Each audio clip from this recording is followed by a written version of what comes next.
Yeah, good morning, sir. Myself, Lohita. I have completed MSc Biotechnology, and additionally, I also did B.Ed and M.Ed courses. So, present I am working in Sri Chaitanya Techno School. So, at the end of this academic year, I will be attaining 7 years of teaching experience. So, today I want to give a small demo on a small topic, that is natural resources.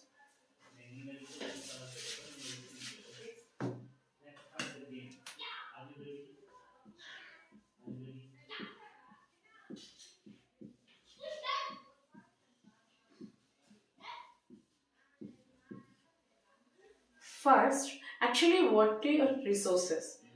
So, resources are nothing but the materials which are used by humans to meet their life needs.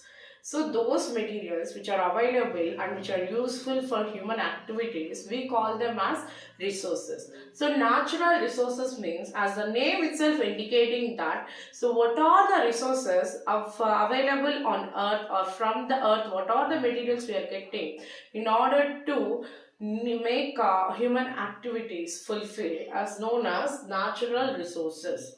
So in other words, the materials which are available, which are getting from the earth in order to meet the needs of a human life, is known as natural resources. So examples are such as coal, petroleum, sunlight, water, etc.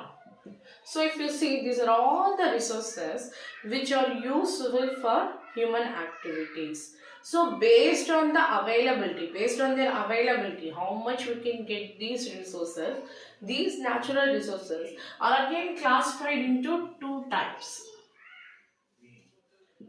One is exhaustible natural resources, and another one is inexhaustible natural resources. So coming to the first part, that is exhaustible natural resources, as the name itself is indicating that those natural resources which can be exhausted by human activities are called as exhaustible natural resources. So examples are coal, petrol, etc. Means if you say these are the resources which you are getting naturally from the earth, and these are the materials which are used by human activities. So here if you see these resources, if we keep on using them, so their number will be decreased, and it takes a millions of years to refill them. So that's why we call those natural resources which can be exhausted by human activities are known as exhaustible natural resources. So next one is inexhaustible natural resources. So just like this opposite.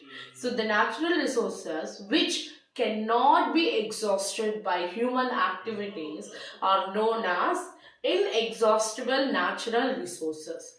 For example, sunlight, water, air, etc. Actually, these are the resources. Without sunlight, we can't survive, and without water, we cannot survive, and even without air, also we cannot survive. So, all these are the materials which are required for a human to be alive. So, these are the resources. But how much we use also, it will be renewed by itself.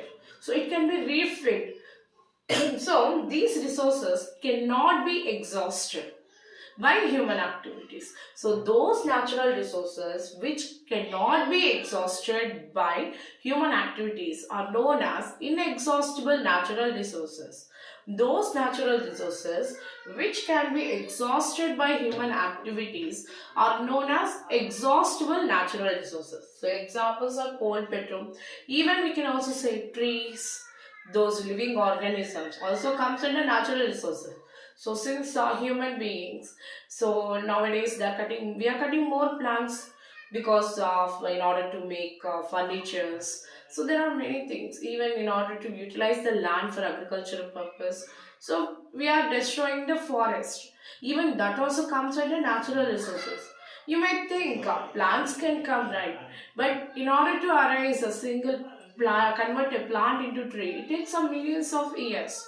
So only we consider them also as exhaustible natural resources. So these are the some of the examples of exhaustible and inexhaustible natural resources. So in this chapter actually we'll be discussing about atmosphere, lithosphere and hydrosphere.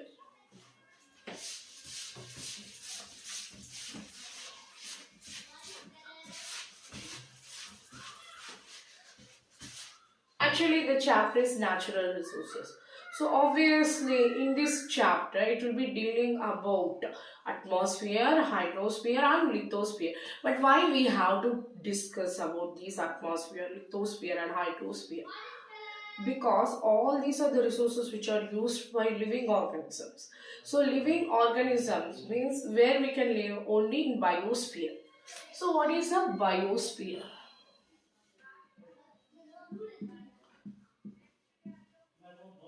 Biosphere is a region where atmosphere,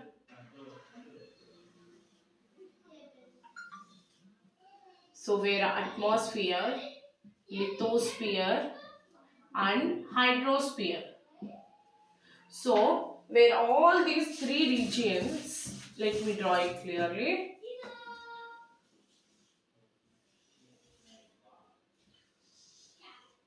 See, this is biosphere and this is atmosphere, lithosphere and hydrosphere. So the part where atmosphere, hydrosphere and lithosphere, three regions meet, that region we call it as biosphere. And this is the region where all living we can find living organism. So what is atmosphere? Atmosphere is nothing but the air.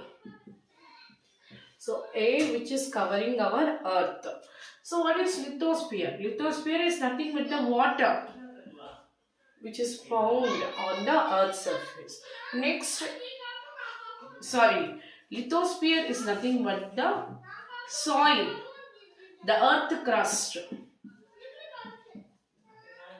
Lithosphere is nothing but the land, the soil which is found on the earth crust. Hydrosphere is nothing but the water which is present on the earth.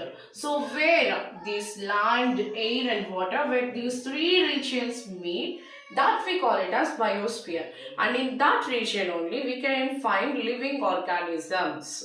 So in this chapter, natural resource, we'll be learning about each and every region like atmosphere, hydrosphere and lithosphere, like air, water and soil, and their importance in deciding the biodiversity of living organism. Because alone they cannot decide any biodiversity of living organisms.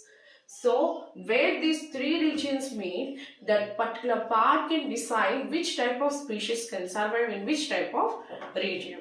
So in our next class, we'll discuss about each and every topic in detail. Thank you.